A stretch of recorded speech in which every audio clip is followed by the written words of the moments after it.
उन्होंने कुछ ऐसा बात कह दी टाइम्स नाउ के टीवी चैनल पर जिससे मुसलमानों को, उनके जज्बात को, उनको दिली ठेस हुई।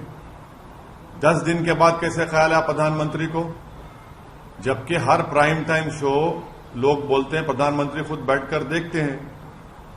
तो 10 दिन के बाद बीजेपी रिएक्ट करती है, और कब रिएक्ट करती है, जब देश के वाइस प्रेसिडेंट खतर को पहुंच रहे हैं तो प्लेन में होते हैं तो उनसे कहा जाता है कि आपका जो बैंक्वेट था वो कैंसिल कर दिया गया है।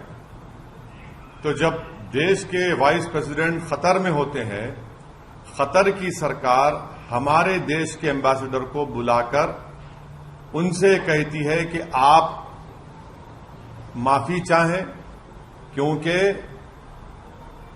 बीजेपी के एक स्पोक्स पर्सन ने प्रॉफिट मोहम्मद सल्लल्लाहु अलैहि वसल्लम की शान में बकवास बकी है, झूठ बका है। तो उसके बाद आप देखते हैं कि फौरन बीजेपी हरकत में आती है और बीजेपी अपने नेशनल स्पोक्स पर्सन के खिलाफ उसको सस्पेंड करती है। मैं देश के प्रधानमंत्री को जब भिवंडी में मैं जनसभा को एड्रेस कर रहा था, उस वक्त भी प्रधानमंत्री से अपील किया कि आप देश के प्रधानमंत्री हैं, आप अपने नेशनल स्पोक्स पर्सन के खिलाफ एक्शन लीजिए। ये गलत कहा उन्होंने, मगर देश के प्रधानमंत्री टस से मस नहीं हुए। 10 दिन के बाद, क्योंकि गल्फ कंट्रीज में ये मसला बहुत बड़ा हो चुका था, इसलिए हालत मजबूरी में देश के प्रधानमंत्री ने अपने नेशनल स्पोक्स पर्सन के खिलाफ एक्शन लिया। ये सरासर गलत है। गलत इसलिए है क्योंकि एक्शन तो आपको 10 दिन पहले लेना था।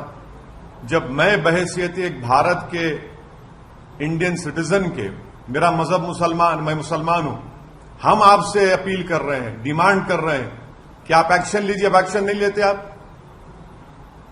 क्यों एक्शन नहीं लिया आप बताइए देश के प्रधानमंत्री? क्या असदुद्दीन ओवैसी का डिमांड, क्या असदुद्दीन ओवैसी की आवाज फॉरेन कंट्री के लीडर से कम है क्या?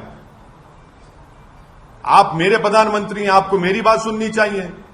आप फॉरेन कंट्रीज के लीडर्स को खुश करना चाहते हैं, आप उनकी तकलीफ को समझते, हमारी तकलीफ को नहीं समझते। आप कौन समझेगा हमारी दिली तकलीफ को? और तीसरी बात यह है कि ये हमारे एम्बेसडर खतर के, वो कब से स्पोक्स पर्सन बन गए बीजेपी के?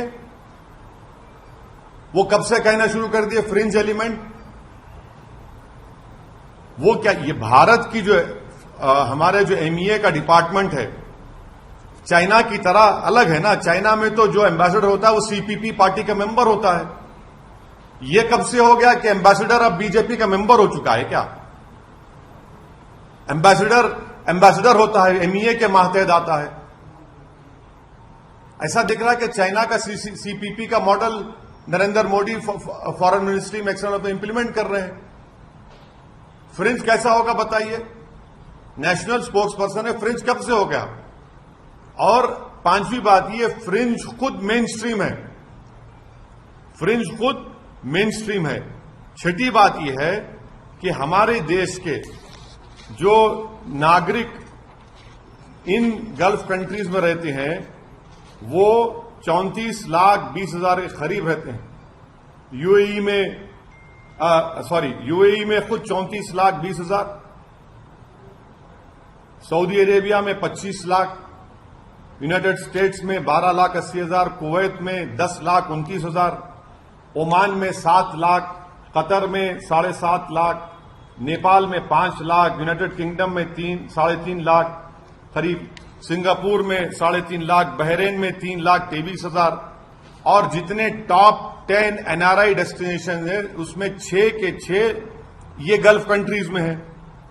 अगर ये गल्फ कंट्रीज में इंडियंस के खिलाफ हॉस्टिलिटी बढ़ जाएगी तो क्या होगा?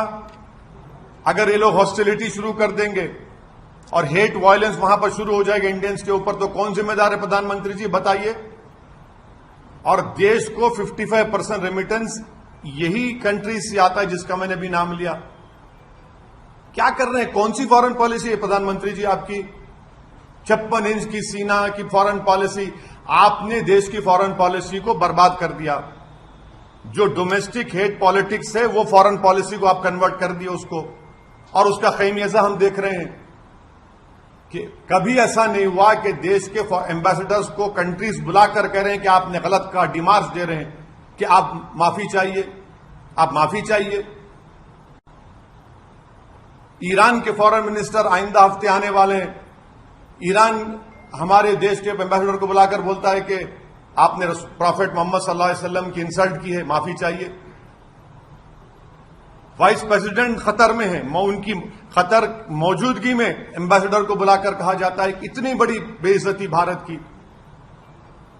कौन सी फॉरेन पॉलिसी है? और मैं फॉरेन मिनिस्टर से पूछना चाह रहा हूं, India's internal matters now what is this, please tell us, बताइए। हमारा देश का अंदरूनी मामला आप सब जगह बोलते हैं जयशंकर साहब, ये कौन सा इंटरनल मैटर हो गया? अब